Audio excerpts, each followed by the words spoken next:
आइए सीधे आपको लिए चलते हैं मेरी सहयोगी निधिश्री झा के पास, पटना में मौजूद हैं इस वक्त।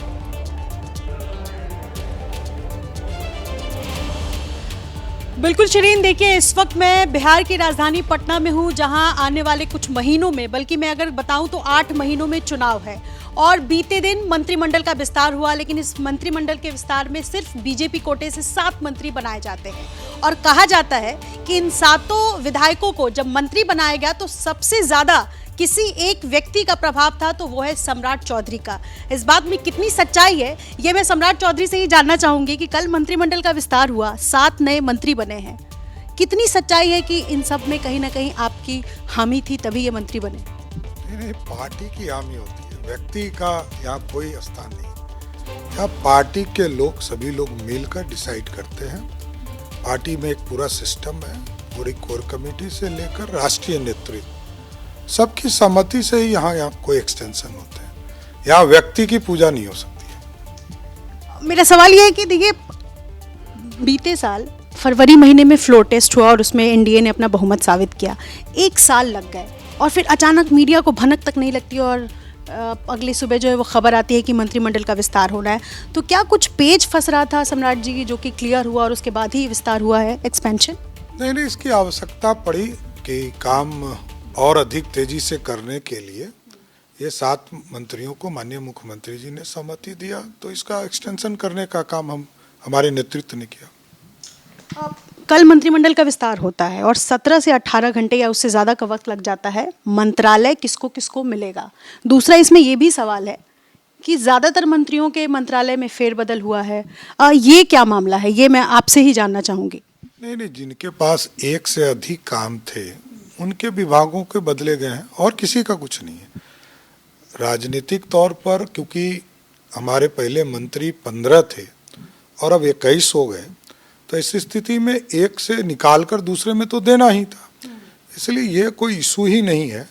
इशू है कि बिहार के विकास के लिए एनडीए काम कर रहा है। लेकिन जो बड़े चेहरे हैं सब में फेरबदल हुआ है, सिर्फ आप ही हैं जिनका मतलब बिल्कुल भी ना इधर ना उधर हुआ है, जैसा था वैसा ही है वित्त और वाणिज्य। देखिए, 9 ऐसे मंत्री हैं जिनके कोई डिपार्टमेंट चेंजेस नहीं हुए और 13, क्योंकि उसमें 7 जो है नए थे और जिनके पास एक से अधिक विभाग था उनको दूसरे विभाग दिए गए या दूसरे विभाग में उनसे छोड़े गए। सम्राट जी, भागलपुर जब पीएम मोदी पहुंचते हैं तो उन्होंने नीतीश कुमार को लाडले मुख्यमंत्री कहा। लाडले शब्द की आजकल खूब चर्चा हो रही है, कैसे देखते हैं आप इसको? देखिए, प्यारे भाई के तौर पर उन्होंने कहा है, एक भाई के तौर पर उन्होंने संबोधन में लाडले भाई भी मान सकते हैं। और उन दोनों का व्यक्तिगत संबंध लंबे समय से, वो मुख्यमंत्री थे और आदरणीय नीतीश कुमार जी भारत सरकार में मंत्री थे, तब से दोनों का संबंध बहुत गहरा है और लगातार बिहार के विकास में दोनों नेता का एक महत्वपूर्ण योगदान है। इससे ज्यादा कुछ नहीं, स्वाभाविक है, दोनों के संबंध अच्छे हैं और एक दूसरे को जानते हैं। बिहार का विकास दोनों कर रहे हैं। नीतीश कुमार जी राज्य सरकार के हैसियत से बिहार के विकास को काम कर रहे हैं और प्रधानमंत्री जी देश के प्रधानमंत्री के तौर पर बिहार को गति देने का काम कर रहे हैं। ठीक है, आपने कहा आप नीतीश कुमार राज्य सरकार का विकास का काम कर रहे हैं राज्य के लिए। क्या सवाल मेरा यह है कि क्या 2025 में जब चुनाव होगा तो एनडीए के नेता के तौर पर नीतीश कुमार ही रहेंगे, बिहार के मुख्यमंत्री क्या वही रहेंगे? ये चूंकि पूरा देश जानना चाहता है कि क्या वाकई वही बने रहेंगे, ये आप बताइए। देखिए, आप समझिए कि 1995 में वो मुख्यमंत्री के उम्मीदवार हुए समता पार्टी से और 7 सीटें जीत कर आए मात्र बिहार। 96 में गठबंधन हुआ, तब से नीतीश कुमार जी के नेतृत्व में भारतीय जनता पार्टी लड़ते रही, चाहे वो 2000 में हो। 2000 में भी याद कीजिए 32 सीटें उनके पास थी और 70 सीटें बीजेपी के पास थी, तब भी मुख्यमंत्री नीतीश कुमार जी को ही बनाया था। और आज भी 46 सीटें उनके पास है और हमारे पास 85 सीटें हैं। इसके बावजूद हमारा नेतृत्व नीतीश कुमार जी का, उनके कुशल नेतृत्व को कोई चैलेंज नहीं है।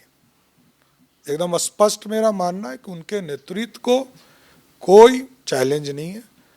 पूर्ण रूप से हम विरोधी थे तो विरोधी दल के तरह लड़ रहे थे, लेकिन आज जब साथ हैं तो पूरी तरह भारतीय जनता पार्टी और जनता दल यूनाइटेड एनडीए एक साथ मिलकर 2025 का चुनाव लड़ेगा। और 25 के बाद भी वही मुख्यमंत्री रहेंगे? आज भी और कल भी रहेंगे। वही रहेंगे। ठीक है।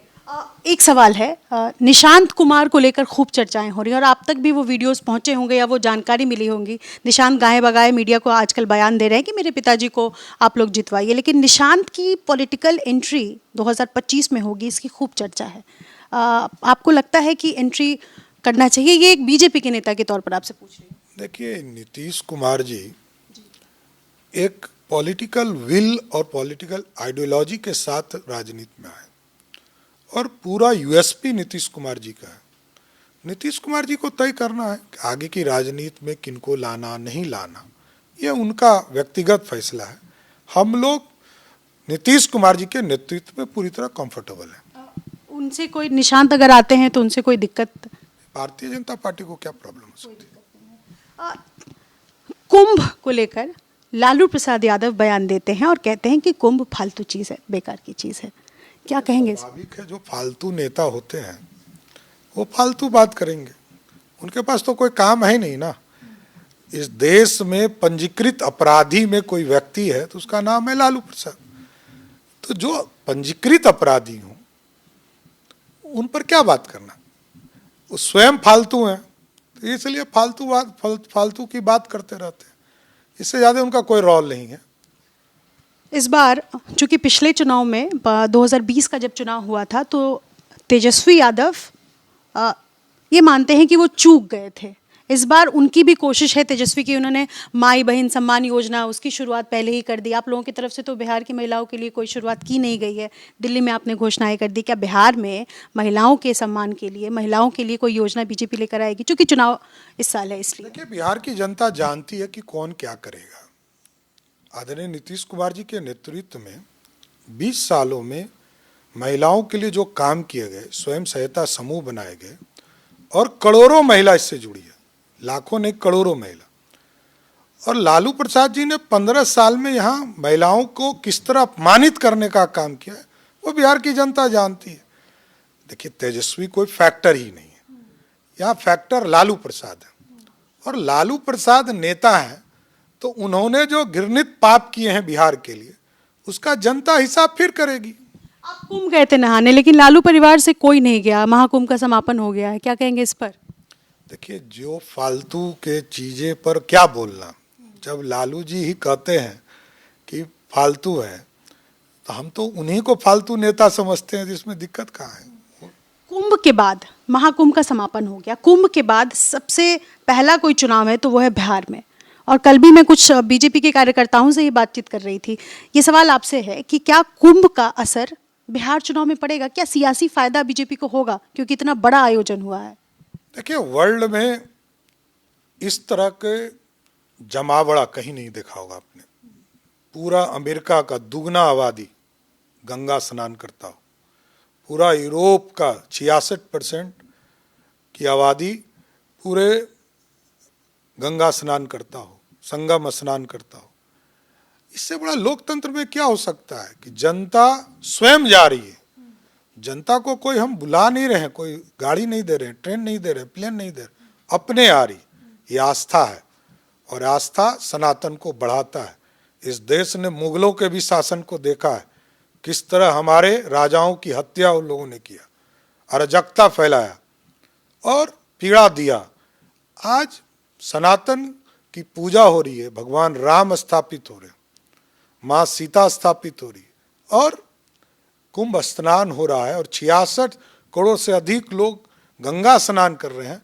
ये अपने आप में ऐतिहासिक कार्य है। इसका फायदा बीजेपी उठाना चाहेगी चुनाव में, ये भी तो सवाल। नहीं, हम तो सबके साथ सबके विकास की बात करते हैं और यहाँ भी सबके साथ सबके विकास की बात करेंगे और भगवान के प्रति आस्था है। लेकिन कुछ लोग ऐसे हैं जो गाली देने के लिए जन्मे हैं, समाजवादी पार्टी हो, राष्ट्रीय जनता दल हो, टीएमसी हो, ये इसी को अपमानित कर रही है। उनको ये ध्यान में ही नहीं है कि 66 करोड़ लोगों ने गंगा स्नान किया है, ये जनता है, सब जानती है। तो आप कह रहे हैं कि नीतीश कुमार ही ये चूंकि आपने बड़ा बयान दिया है कि 2025 चुनाव के बाद भी नीतीश कुमार ही मुख्यमंत्री पद पर बने रहेंगे। देखिए, इसमें प्रश्न कहाँ आया? पहले भी थे, आज भी हैं और कल भी रहेंगे।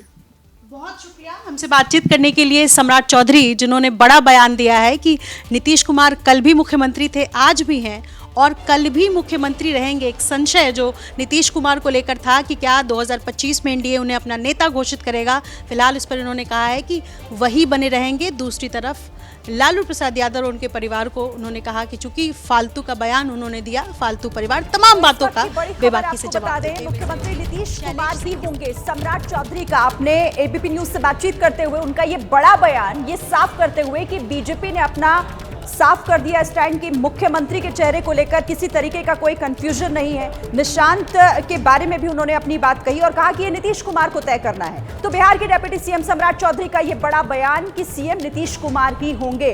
उन्होंने साफ कहा कि हम नीतीश कुमार के ही नेतृत्व में चुनाव लड़ेंगे और वही हमारे मुख्यमंत्री का चेहरा भी होंगे आगे।